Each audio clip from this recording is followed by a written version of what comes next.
14th September is going to be a landmark day for Numaligarh Refinery Limited.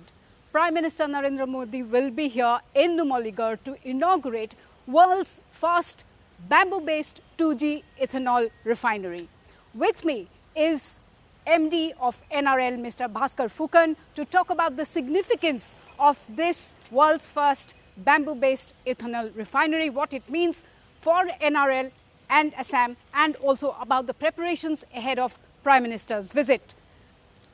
Very good morning. Good morning. Thank you for having me here.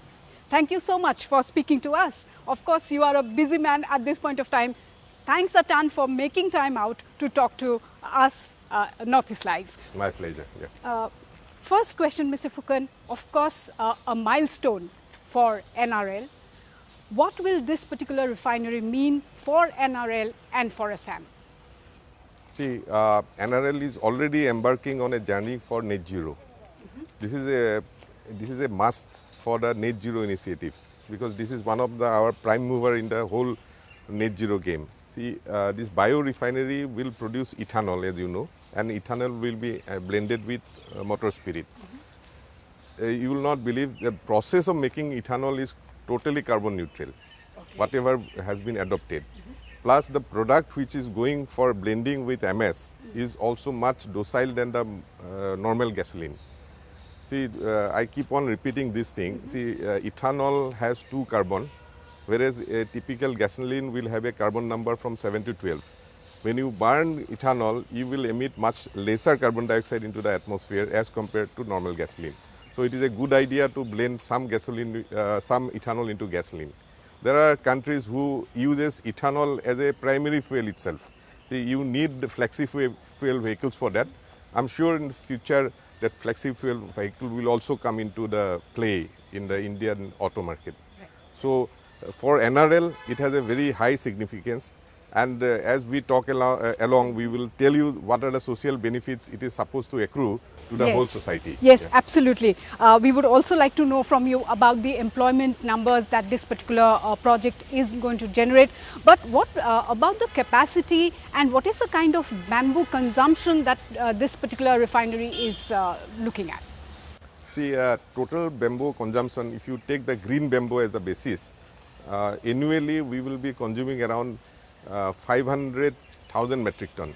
So we talk in petroleum parlance, generally we talk in terms of 1,000 metric ton or million metric ton. Yes. You can say 0.5 million metric ton bamboo will be consumed. To put this in context, our refinery that you see processes around 3 million ton crude every year. So compare that to that bamboo, it will consume around 0.5. So now 0.5 in the context of Northeast have a harvestable bamboo of 500 million ton. Right. So you are only consuming 0.5. Therefore, many more such plant can come in future. Yes. But nonetheless, this plant itself, because of the technology, it is already world scale. So we are not looking at a small, it's a very big plant for a that 2G ethanol space. Yes. So therefore, we are consuming 500,000 ton of green bamboo to produce 58,000 ton of ethanol. Along with that, some other products will also come which are extremely valuated. For example, around 19,000 ton of furfural will come, 11,000 ton of acetic acid will come. What remains after these extractions are called lignin, that will go to a power plant which will produce 20 megawatt of power, and also the steam required for running the refinery. While this refinery will consume around 20 megawatt of power, 5 megawatt of power will be exported to the grid. Typically, NRL itself will be able to buy back that because this will be a green power. Right. So you can see the whole game. It doesn't take any power from outside. It operates with its own fuel, and it also doesn't emit too much of carbon dioxide. Only place where carbon dioxide gets emitted is during the fermentation process. But we are also capturing that carbon dioxide, and that carbon dioxide is food grade, can go for soft drink manufacturing or dry ice production like that. All right. Where is all these bamboo coming from? Is it the local farmers that you are procuring the bamboo from? We from? are currently focusing on the local farmers. That local farmer means it will also spill over to say state of Nagaland a little bit, Arunachal on the other side, because you know the bamboo also can be transported very cheap way through a process traditionally known as melang. That means you float the bamboo through the river, Right. and we are blessed with lot of rivers. Yes. That can cut down the transportation cost by a many-fold actually.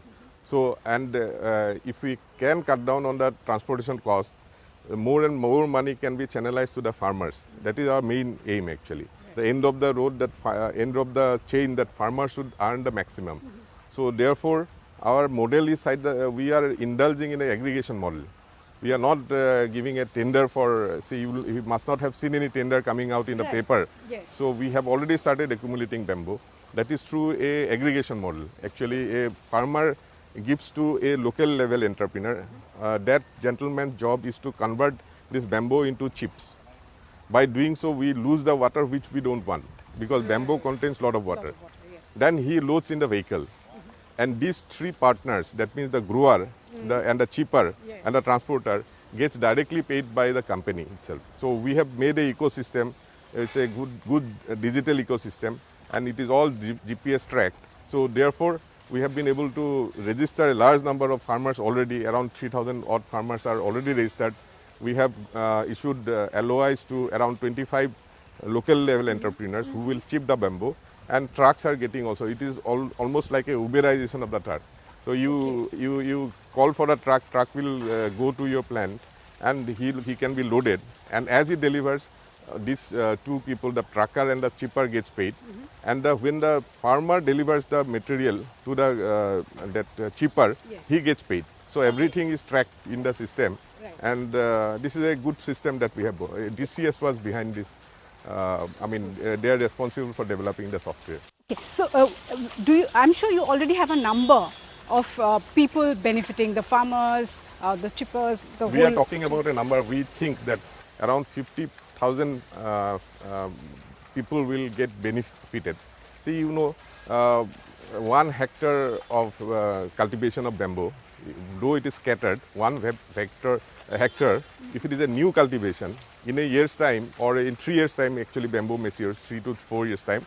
So they will be able to harvest around 50 ton per year. So we are giving around 2,900 rupees per ton of bamboo produce. So roughly he will be earning around 1,50,000 per hectare of bamboo plantation. So actually what we are doing, going a little backwards in the whole supply chain, we have supported a tissue culture startup. That startup is producing lot of bamboo saplings that are being given to the state nurseries. State government has come up with 3 very large bamboo nurseries, almost 15 hectares in the aggregated area. So these 3 nurseries are actually hardening the bamboo to around 6 feet tall. Okay. So if you plant those bamboo, the mortality rate is almost next to nothing.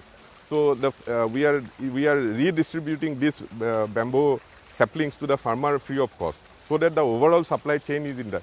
So by that process, the bamboo which used to a bamboo sapling, if you 2-3 years back, if you have gone and bought, which is actually created from seed, Yeah. you would have typically given around 27 rupees.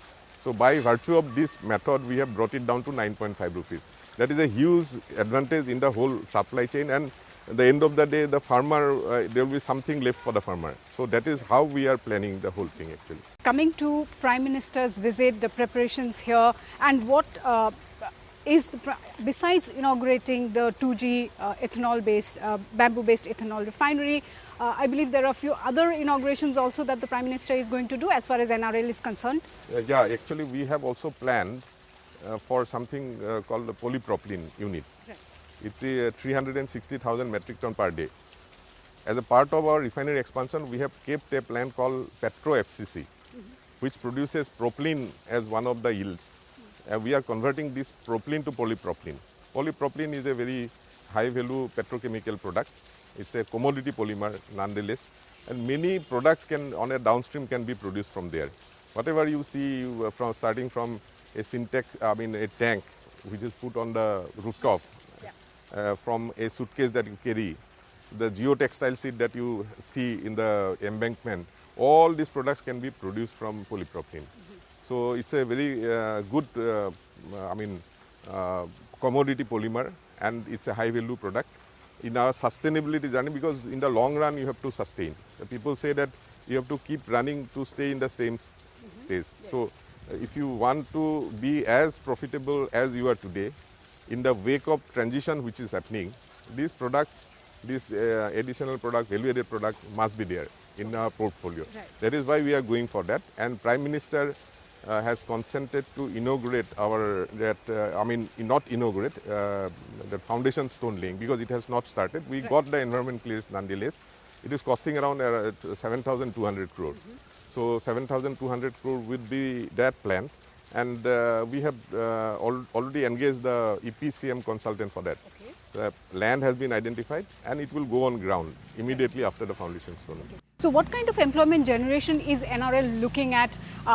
The ethanol plant and then this other foundation stone being laid for this other project. So overall, what is the kind of employment jobs being created? We are actually counting the employment on a holistic basis. Right. See, you don't only look at the employment which are directly there in the plant. Yes. See, what you generate outside, as you may have realized from whatever I have said, from the farmer to the LLE The whole to ecosystem. the ecosystem, I said 50,000 people will be the beneficiary. Right. But if you say that employment kind of a thing, see, regularly people are getting engaged, will be something around 3,000 to 4,000 people will get engaged because of the bio and this petrochemical plant combined, because there will be truckers who will be driving. Yes. So those are, though contractual, they are regular jobs. Yes. The LLE, that local level entrepreneur, he will day and night be chipping bamboo.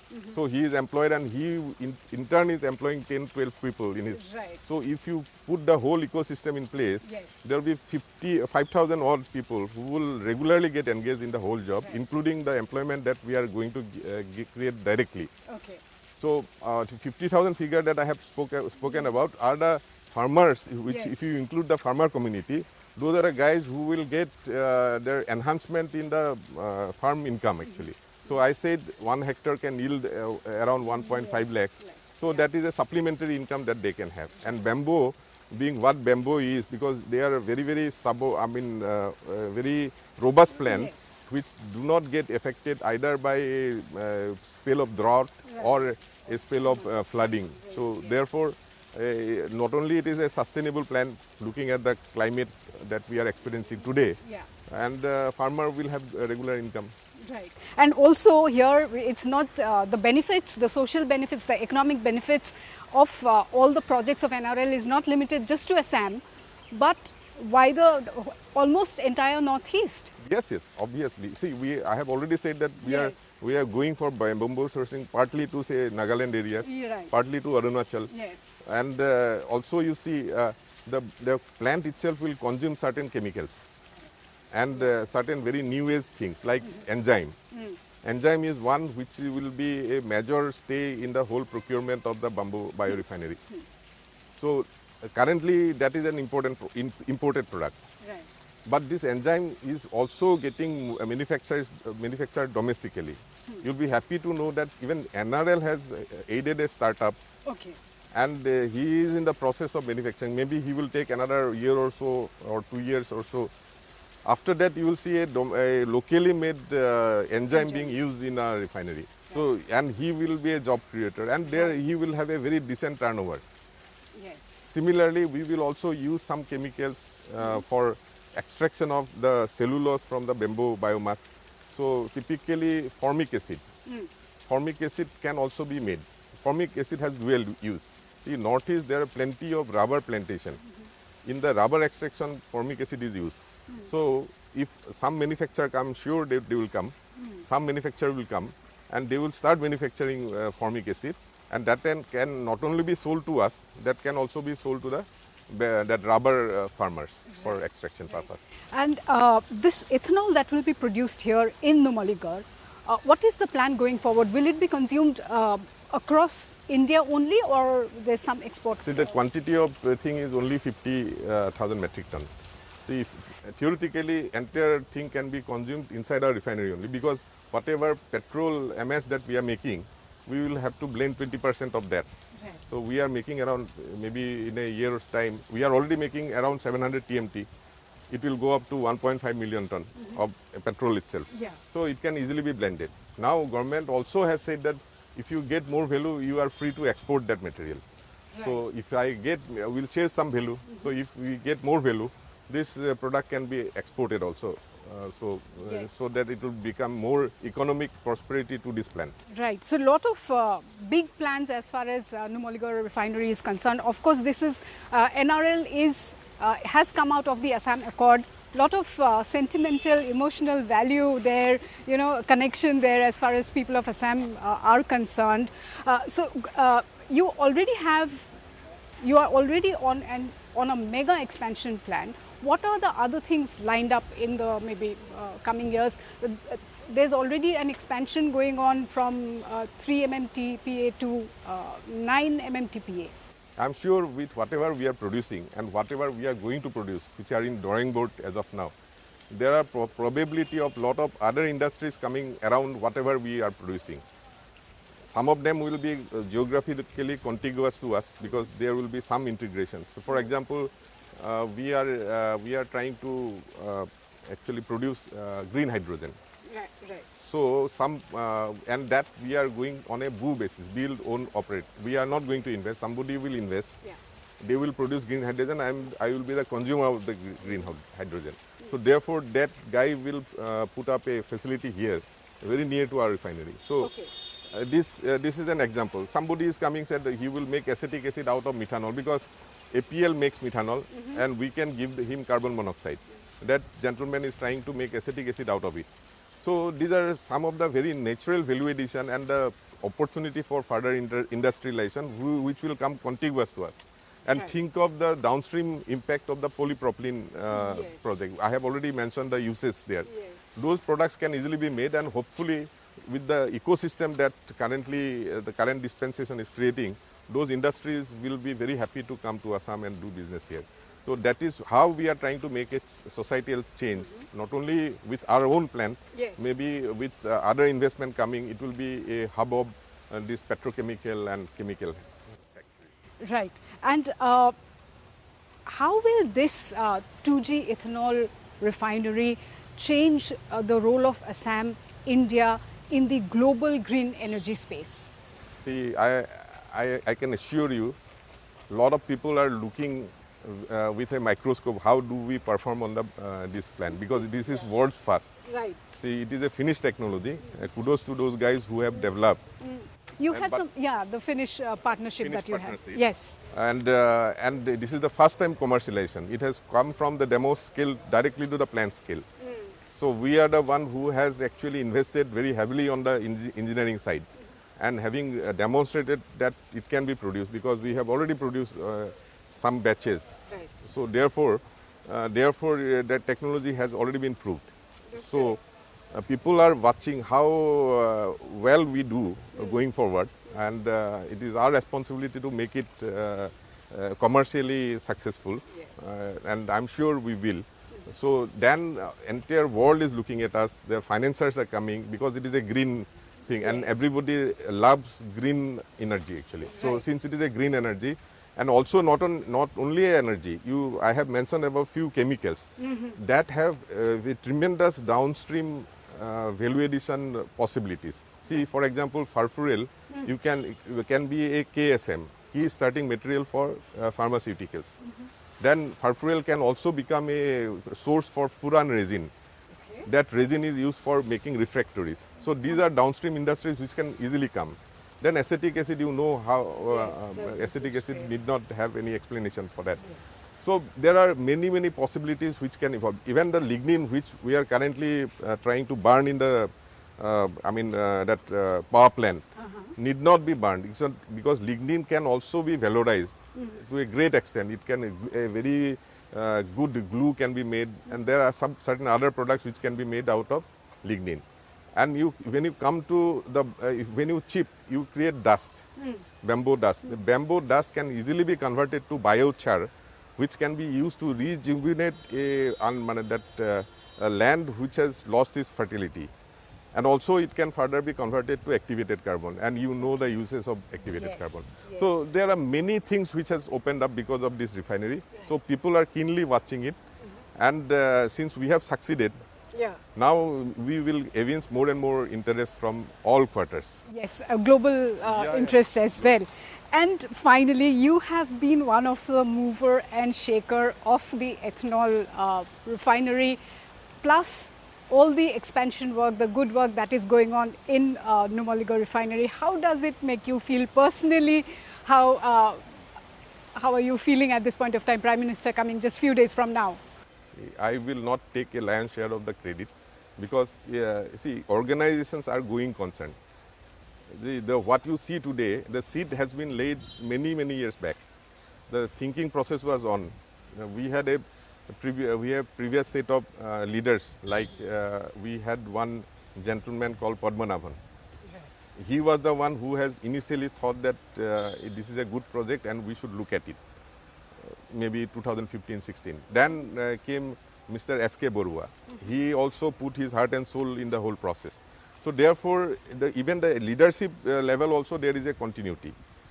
On the other hand, the people who has worked relentlessly, you have to admit their tenacity, because we have been working on this plan for many years now. Right. From the drawing board level, if you see what you see today, it is a long journey.